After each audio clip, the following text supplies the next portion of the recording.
welcome back to Boruto Anime Review, episode 239. This is reviewing the 239th episode of the Boruto Naruto Next Generations anime, The Boy from the Isle of Shipbuilders. That is the name of this episode. We pick up not long after we left off last week, where the ship basically that the Hidden Leaf Ninja are on, along with people from this island, along with the basically the passengers and the passengers from the island, the refugees from the island, Kagura, three members of the new Seven Swordsmen, Hidden Leaf Ninja, and some researchers.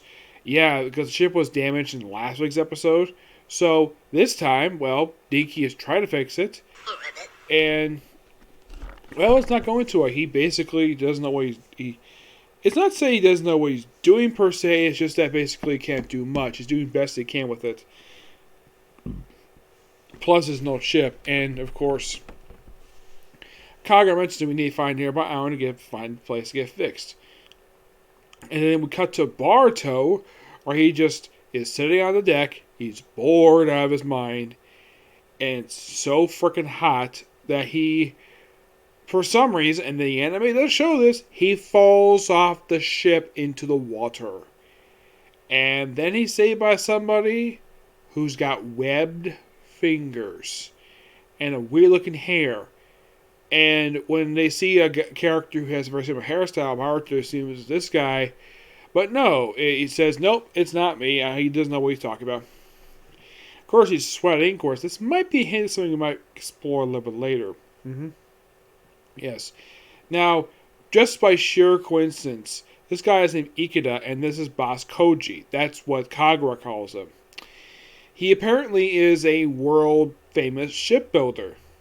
And also a well-respected one, too.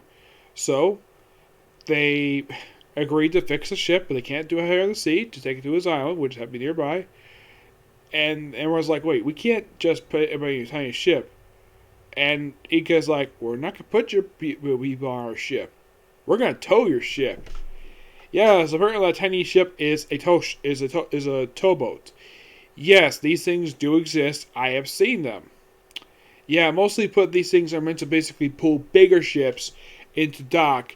Because sometimes, basically, from what I can tell anyways, if you drive a big ship, it's quite difficult to dock without these special assistance ships.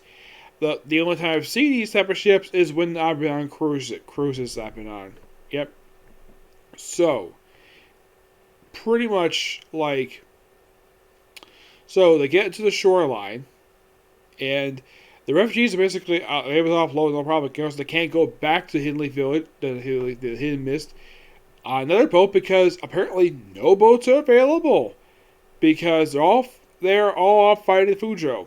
So, Kagura, his subordinates, and Sadara go call Jotaro, Boruto, and along with Team 40, the Team Udon, they decided to stay behind to help out rebuild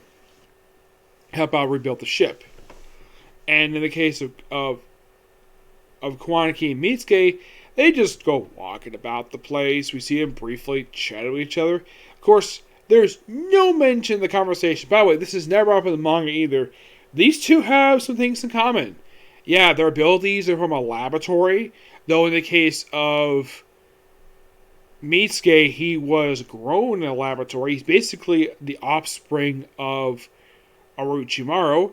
In the case of Kawanaki, he was experimented on by a scientist, which by the way, he works in Hidden Leaf Village. And here's the thing.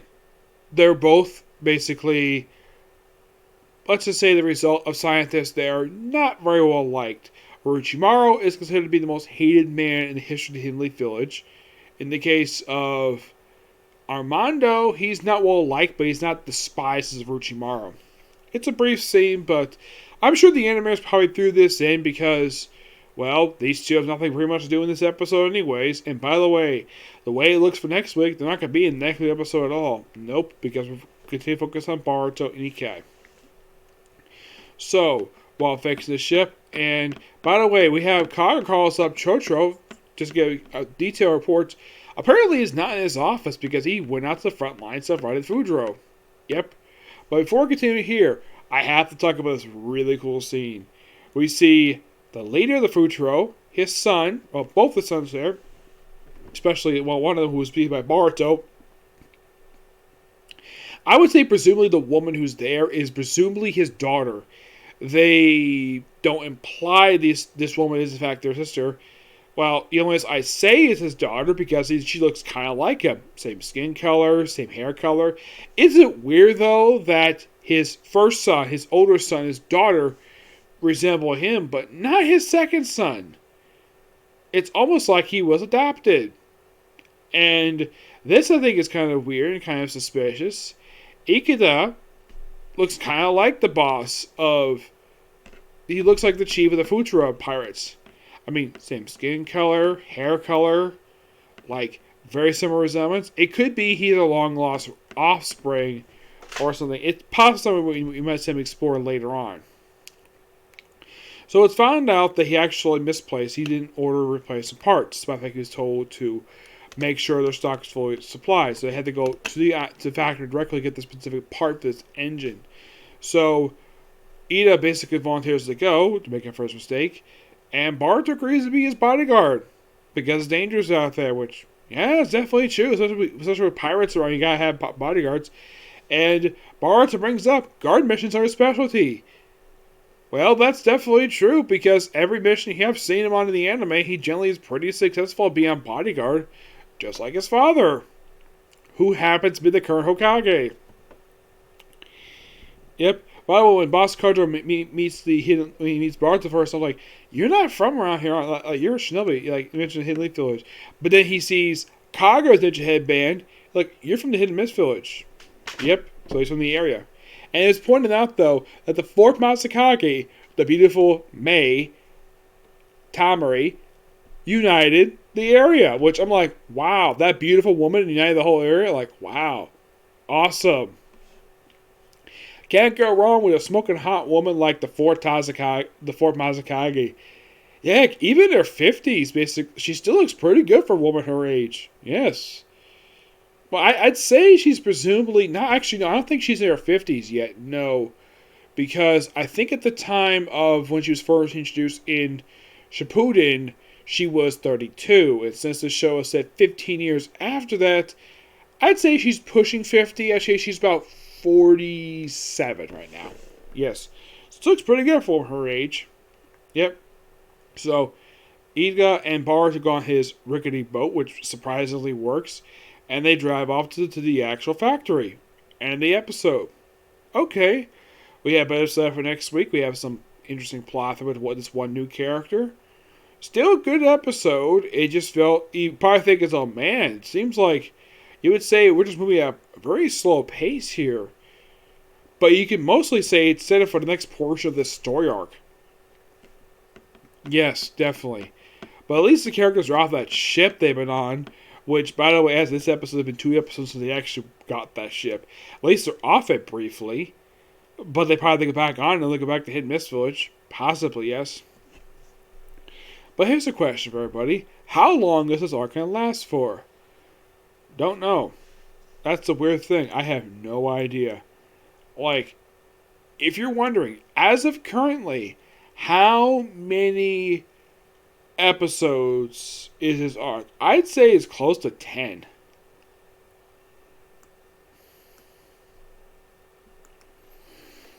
I'd probably say so. Yes. Let's see.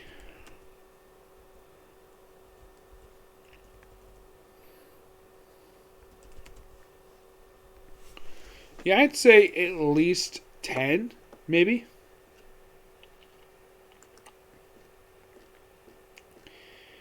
Let's see.